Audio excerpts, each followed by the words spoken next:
Great. Yeah.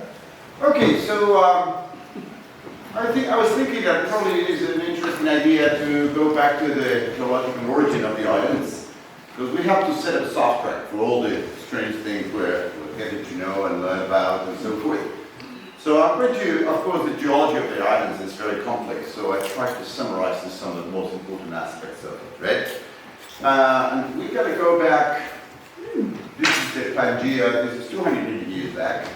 That doesn't mean that this talk is going to last 200 million years, hopefully. But anyways, all the landmass, which was a single one, start breaking into different, the continents today.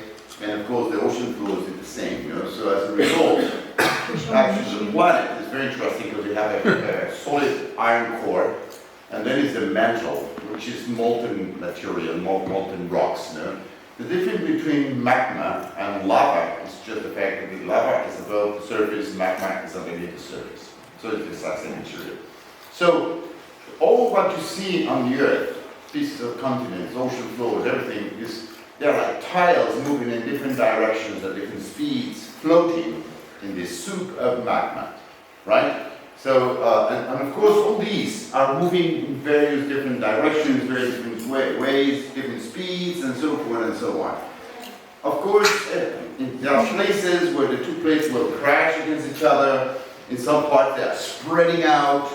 In some of the parts, they are actually kind of sliding that like that. Usually, in the places where they meet is where you have a great deal of tectonic quakes. You know? So quakes that are usually massive are all around here. And the great example is the Pacific Ring of Fire that goes all around here. See, all these red dots are epicenters of earthquakes in the last probably 400, 450 years of magnitudes over 7. Right? So as you can see, no wonder what Japanese archipelago is shaking, you know, they're right on one of these colliding zones. So obviously, all these plates are moving. And when we see without the quakes, we have all these are the different plates. No? As you can see, they're all different shapes, different dimensions, different thickness. In general, the ones that make ocean floor are much richer in iron.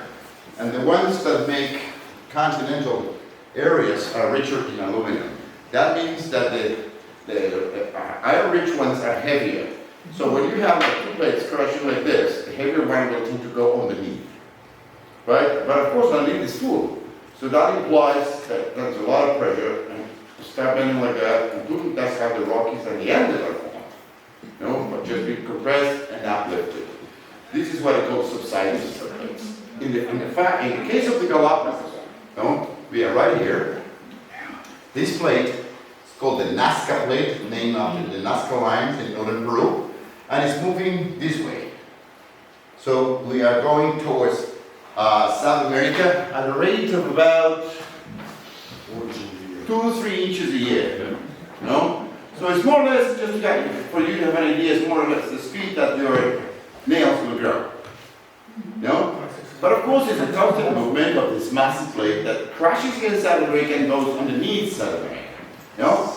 And that generates a lot of major earthquakes all along the coast of Chile, Peru, and sometimes in Ecuador as well. To the north is this little plate here, which is Cocos Plate, named after the Galapagos Islands, which is right in this area here. No? In the case of this one, the Galapagos is the only part of that plate that is above the ocean. No? So the Galapagos, as the Azores, the Canary Islands, Iceland, Hawaii, and so forth, they are all islands that are formed directly out of the ocean floor. They have never been connected to mainland masses. This defines them as oceanic islands. No? So it's just ocean floor building up. No? Of course, in the beginning will be just submarine volcanoes. We will start building platforms until eventually they get to the ocean, and then when you have activity above the surface. But in the beginning, you have a lot of submarine activity of these volcanoes. No? So what happens is that, as you see here, this is Nazca crashing against South America, comes down underneath, and pushes all this pressure up and generating all this huge amount of volcanoes that we have in the Andes, all around here. No, in other parts, you have same kind of construction, so it all depends on the direction of the plates, no? But one thing which is very interesting, and geologists really don't know why, because everything is moving, it's a very dynamic planet. But there are some structures called hotspots. And there are, for some reason, fixed structures in the planet, where the magma tends to kind of roll like that and start pushing up, rising and breaking through the plates. Being so dynamic, it's very hard to believe that these hotspots are fixed structures. And the plates are kind of traveling over. So every now and then the magma will rise, break through, have an explosion, so you have one island here, and then volcanic decay for probably a few thousand years or more, and the plate keeps moving. Then comes another explosion, boom, you have a second one. So that's the way that the islands are built.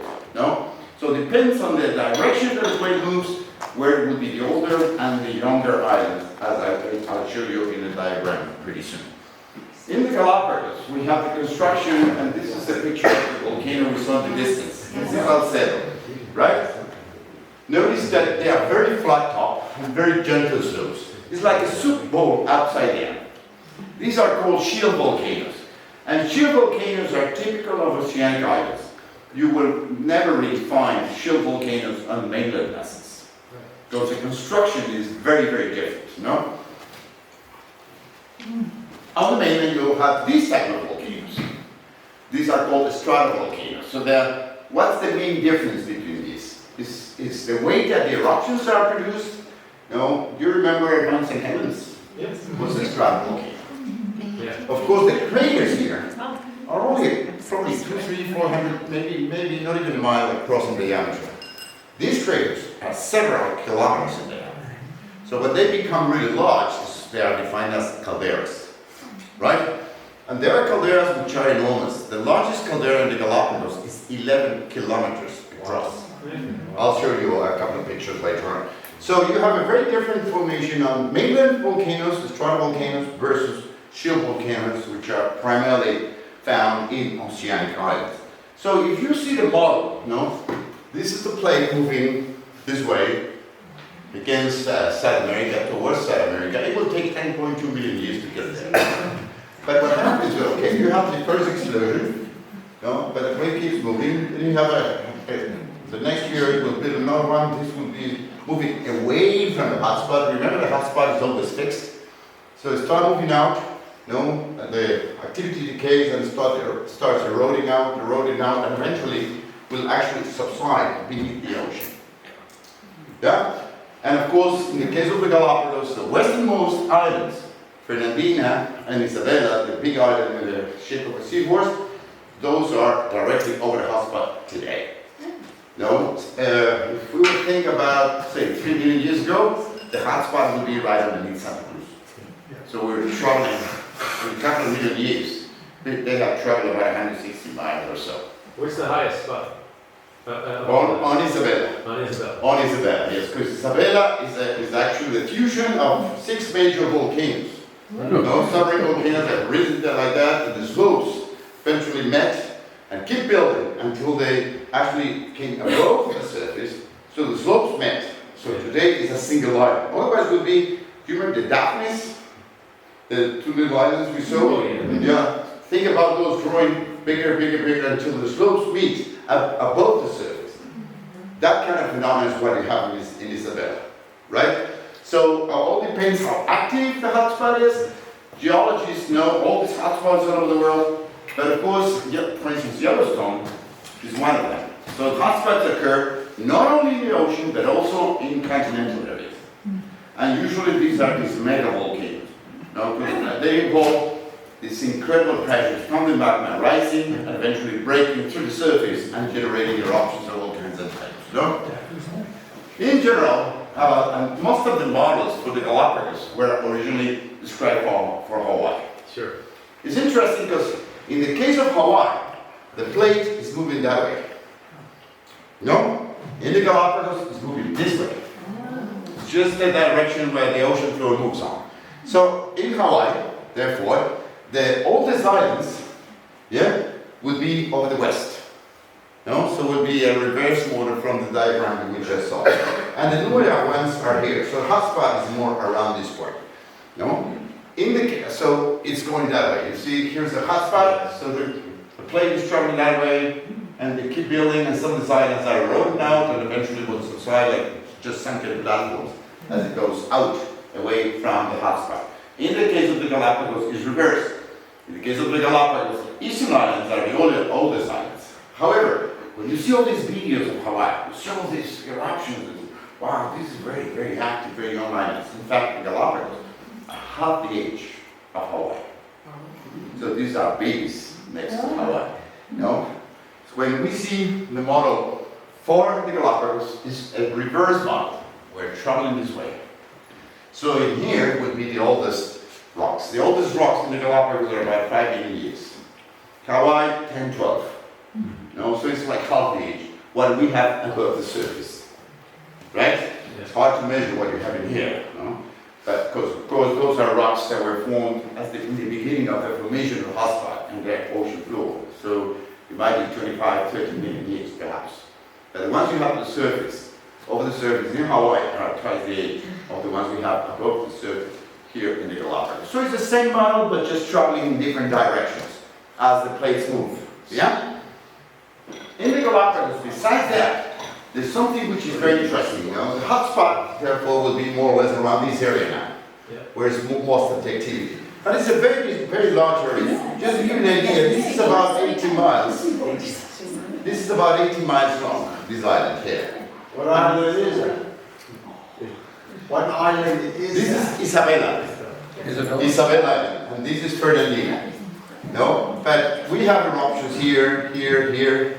About 2-3 years ago, we had one very big in here, and we also here. So the hotspot is a very large area. Yeah? And this is the ones that get formed first. But besides that, you have magma rising sometimes a little bit, but not capable to really break through. So what happens is that the ocean floor is uplifted like that and just stops, bringing ocean floor up. The island we were walking on today, as well as Baltra, where we landed, you notice they are totally flat. Yeah. Those were ocean floor. They get uplifted by rising magma from underneath. And this is exactly this stretch here. No? Seymour, Baltra, this section of Santa Cruz, part of Santa Fe, and Española. Yeah? All the rest have had volcanic activity above the surface, no? As you can see, in Santa Cruz is a combined area. Now, tomorrow we'll be cruising along this side, and you see that this section is very flat, but then we have, do you remember the cones I pointed out on the slopes? Those will be all around this area. So this area have had eruptions above the surface. This area has been ocean floor that have been uplifted.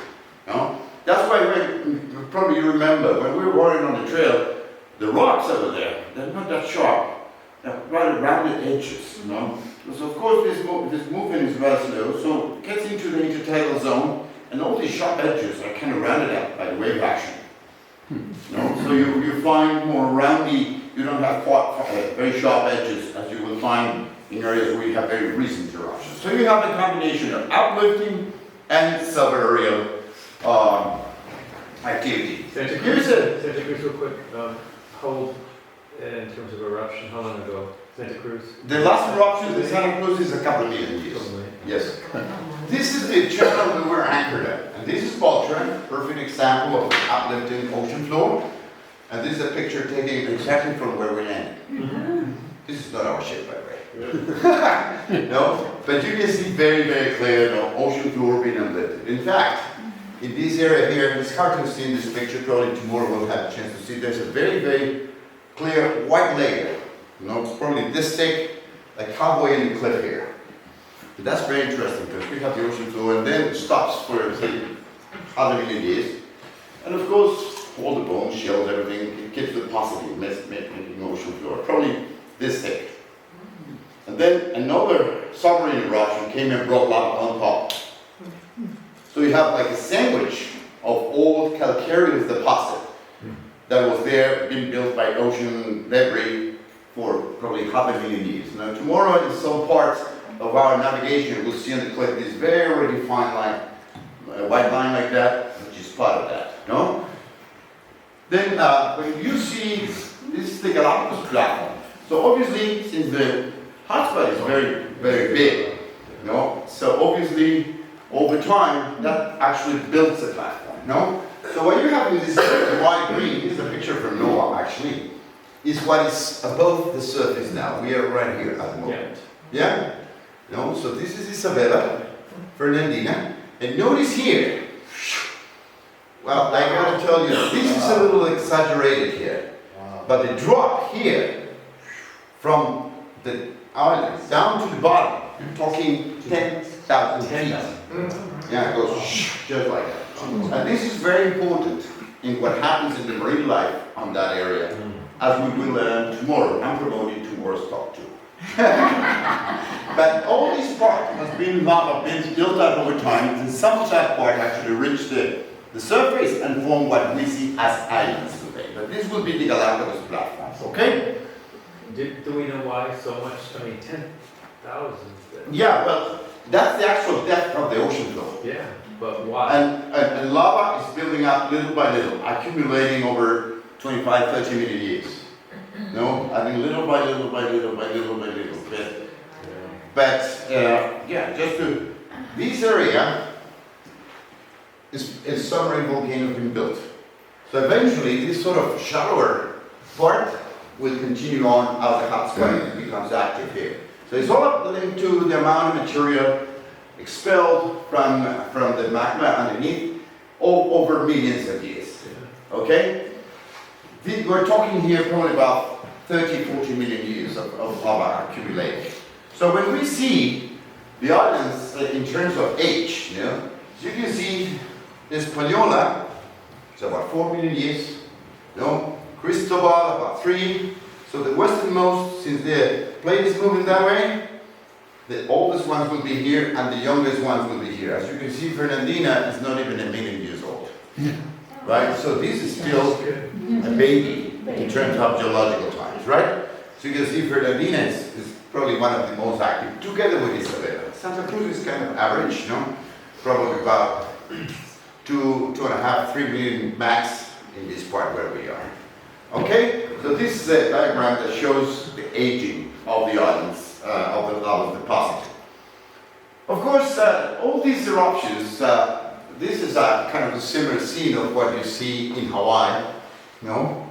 And when you see these, that will lead you to believe, wow, these are violent eruptions. Nah. This is what are defined as effusive eruptions, so very gentle. You want to know about a violent eruption?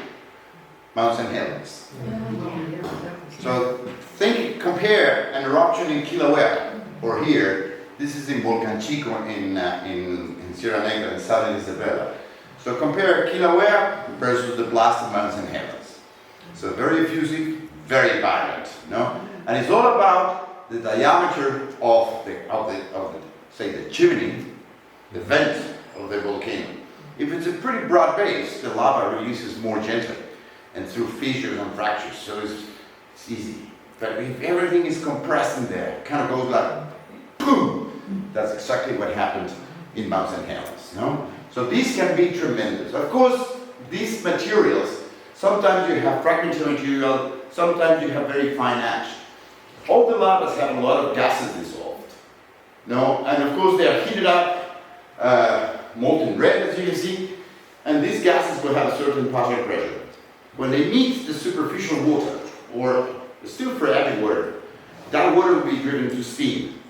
And that will create a very sharp contrast in the partial pressure of the gases dissolved in the lava and the steam formed by the heating up. And that will generate all these explosions that blast like this. When the grain is very fine, you're talking about ash. Yeah? So altogether, when you have fragmentary materials, they're all together called tephras. And depending on the size, they're classified. The finest of all the tephras will be ash. Sometimes you have like little, smaller pieces like that will be called lapinis. And sometimes they can be huge boulders, they are called bombs, no? Volcanic bombs. So it all depends on the density of the lava and the amount of gases dissolved. So to actually generate the number of the size of the fragments, no? From very fine to very large ones. And they are built in different types of cones, like here, no? This is the typical scoria cone, so it's rather smaller pebbles like this that form this one. And look these, they are totally different. These are built by volcanic ash, so very fine deposit that eventually over time gets compressed. And this material is interesting because actually you can carve blocks out of it. So it's rather soft. You cannot do that in here. This will actually crack. So it's far more rigid. So you have like scoria cones and cinder cones or tuff cone. So all these kind of formations, how the lavas are, or the material expelled is deposited in the volcanoes. Is that photo from? Huh? The top photo, when is that from? That's from Volcan Chico, one of the flanks of Sierra Negra and Southern Isabel. This is from 79. Yeah. Of course, when you have ice deposits, every blast will generate a layer. You see all the layers here? Each layer, sometimes like this big, sometimes like this big, is just one single blast. So it depends how long the explosion keeps going, how thick the layer will be. So in a place like this, you know, in a cliff, this is about, maybe about 60, 70 feet. Here you have about 1 million years of history of the volcano. No? So it's like a geology book, like a calendar, no? And you can really here and check how violent the different and how large the different eruptions have been over time. This is on Isabel also, no? Which is right on the hotspot, okay? Okay, now the lavas, of course, the lavas can be, you have very fluid lavas and very viscous lavas. And it's all about the temperature and the gas content. The greater the temperature and the greater the gas content, the more liquid it will be. So when they come out, they're very liquid and they run very, very fast. No? And as it runs, goes like that, and the upper layer cools off. No? But underneath you have still lava pushing and making it roll. It's when you do toffee at home. See the crust, and underneath is still melting, and it makes all these little like ripples. This is it. This is called pahoehoe, which is a Hawaiian word that defines this. No? So very hot, we're talking to about 1200 Celsius, and very high gas content. No? This can break, this is one thing that you see quite frequently in Hawaii as well. No? Breaks a little bubble, and then underneath is all molten, and outside is already solid. Still hot, but solid. There's a famous picture that was published in National Geographic of Hawaii. They have a massive lava flow, pahoehoe. It's rigid enough, say about the height of the lights right here, no? But underneath is still red molten. And there's a school bus passing over it. Yeah, that's a really classic of Nat Geo in one of the eruptions in Hawaii actually, you know? So this is pahoehoe, right? And this is how it sort of ripples, you see? No? So when it solidifies, this is sometimes called ropey lava, because it resembles the shape of ropes, no? Yeah? This is what is called ropey lava. But sometimes, the gas content is very low, and the temperature drops by a good 400 Celsius. So you're talking 700-800 Celsius degrees. And of course, it's very viscous. So with the pressure, we don't roll like that. We'll actually break constantly. And in pieces, leaving a surface like this.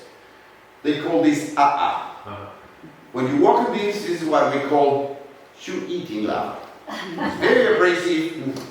No matter what kind of boots you have in here, you walk a couple of hours in this and your boots are gone. Literally. This is very, very sharp, full of edges. If you fall in this, your history right away. No? So obviously these are far more viscous, less temperature, so it's more rigid, so it's advancing, but just by pressure, cracking constantly, no? So pahoehoe and both are producing in chill volcanoes, okay?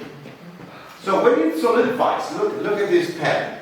This is what is defined as ropey lava. This is Fernandina, the westernmost island, no? You see how it solidifies and it resembles the shape of ropes. So this is a section of pahoehoe. And on top of that, in the later eruption, you have massive flow here. This is about maybe 15, 20 feet thick. And a new flow of very dense lava that came much later on top of this one here. No? So it's one of those places that you want to be touring when that happens, of course. No?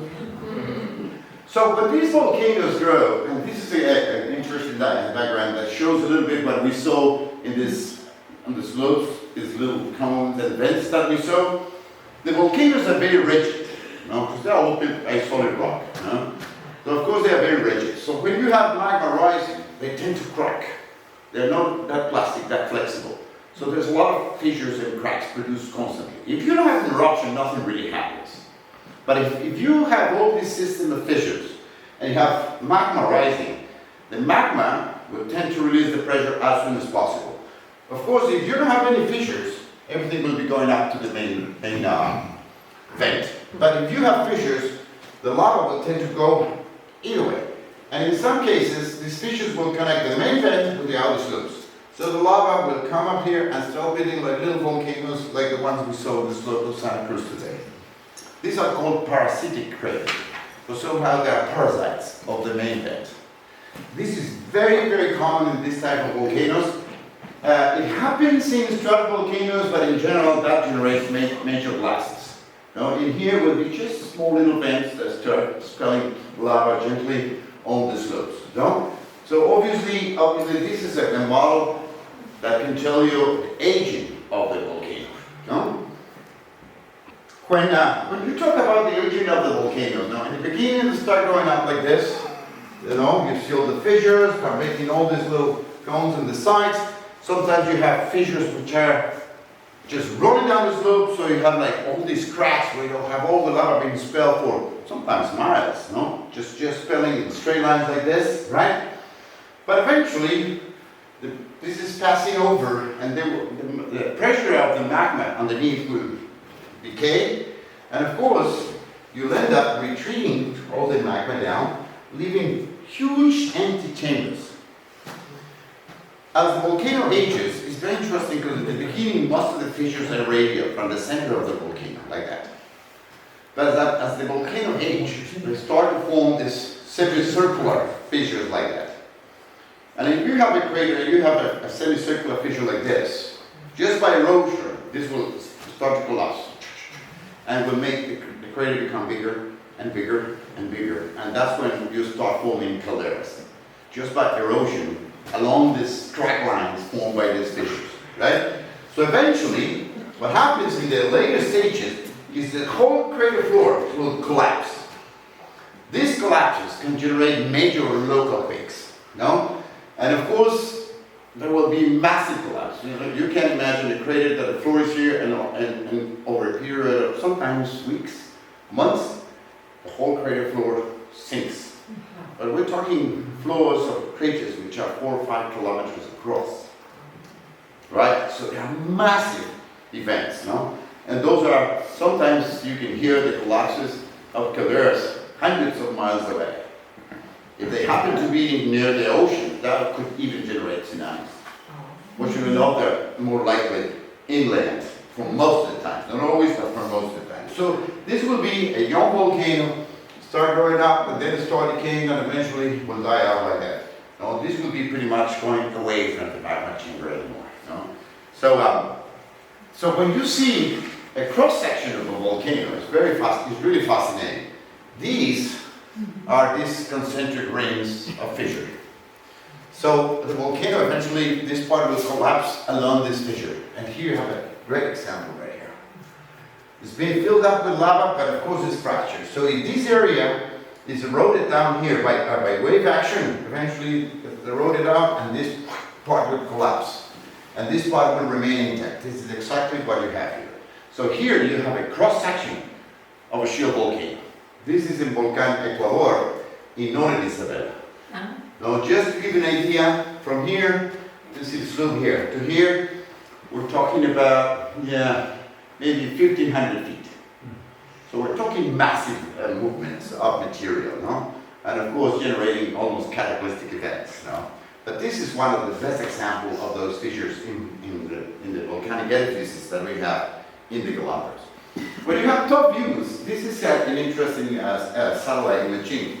Here you have this massive volcanic ash cone, then a later eruption here, one flow, and these are much older. So the islands are building layer after layer after layer of different types of materials. No? This is an interesting one. In fact, incidentally, Darwin visited this one, and they were dying for fresh water. So they start exploring here and saw this lake in here. And they rushed down. It's a very dry area, right? So they described it. They rushed down in the dust, hoping that was fresh water. But this is at the same level of the ocean, so you have a lot of percolation through here. So it's brackish water. And they say, to their sorrow, this was as bitter as brine. You know? But Darwin and the Beagle, they were anchored right here, you know, in 1835. So when you see... Was that Isabella? Yes, Isabella, that's a place called Tacos Cove. No? You see how big the calderas are. And here you can see really, really well this area, this step, and this step. No? Cracking in this semicircular fissures, not just sinking. No, this is an excellent example of a partial collapse of the caldera. This is again Isabella. Yeah? How does that compare in size to Kilauea? How big is Kilauea? I can't remember. I've walked across it. I think it's maybe 2 miles. Yeah, this will be. This is a little bigger. This is about 4.5 K. Okay. Yes? Yes. Yeah? So a little bit like, it's like 3 miles across in the land. This would be. This one is even bigger. Yeah. Yeah? And sometimes these calderas become enormous like this. This is Sierra Negra. This is 11 kilometers, so 8.5 miles from the island. And it's one of the, I think it's among the 5, 6 largest on Earth. Have you been to Gorogoro in Africa? Yes, Gorogoro is a caldera. That's 22 K across. So it's twice as larger than this. A collapsed caldera. Gorogoro is the largest on Earth. I don't believe it. Yeah, it's 22 K across in the island. Whoa. So obviously, you can imagine what happens when a 22 or just not even a 10-mile caldera start collapsing. No? And that whole collapse can crack the whole edifice. And that marks pretty much the decay of the volcano. So everything starts cracking and just eroding out by rain and the elements in general. No? So those are the later stages of volcanoes. So these islands, you can see they're born, they start to grow, no? And eventually, as they pass away and they move away from the hotspot, they start eroding down, decaying, and eventually become just eroded scraps of land underneath the ocean, no? As they travel away from the hotspot. So this is very much how these oceanic islands are formed. Same thing for Hawaii, the Seychelles. Iceland is a superb research spot for this because Iceland is pretty active, right? Hawaii, Canary Islands is the same. So the source, they're all different hotspots, you know. So there's a lot of examples, but the most classical in terms of research are clearly Hawaii and the Galapagos for this kind of oceanic island research and evolution of volcanoes. So the islands keep building on eruptions. Yeah, this is an eruption in Darwin volcano. This is a picture taken about 55, maybe 60 miles away from the island. Yeah, we're actually at about, see the ocean here? Yeah. This island is about 55. So they can produce some ash, right? And very often the ash travels almost all over the world. So the islands keep growing. It's an ongoing process. I don't think we'll be around to see the decay of these volcanoes anyways. But it's a very dynamic world, you know? So islands that have gone up the ocean, never been connected to mainland masses. So we end up with just scraps of bare rock in the middle of the ocean. They are ready to be colonized by plants, animals, and by being isolated, will eventually get more different from the sources and so forth and so on. So over time, these are probably the best examples of speciation and evolution that you find in the planet, and that's one of the great values of Galapagos. Why Galapagos is so valuable in terms of evolution is because in here, we haven't had any human interference, no natives whatsoever. So you can study the model in a very natural way, whereas in Hawaii, it's been natives for I don't know how many thousands of years, right? So it's been a lot of changes. But in Hawaii, it's really pristine. So you see the model perfect in its own natural evolution over time. All right? Questions, please. Yes, sir. The Hawaii, or the plate, is it a northern hemisphere versus a southern hemisphere phenomenon of the plate movements in opposite directions? No, not really. Not really. I mean, there were a lot of things. Now, they say, okay, fine, maybe it's really, the thing is that the theory of tectonic plates was proved only in the late 70s. So it's a very new thing. No, and nobody really knows why the plates move in different directions. They move in all different directions and all different rates. Because if they'll be rotated with a link to the rotation of the planet and momentum, they all should kind of migrate the same way, but it's not the case. So nobody really knows how they move.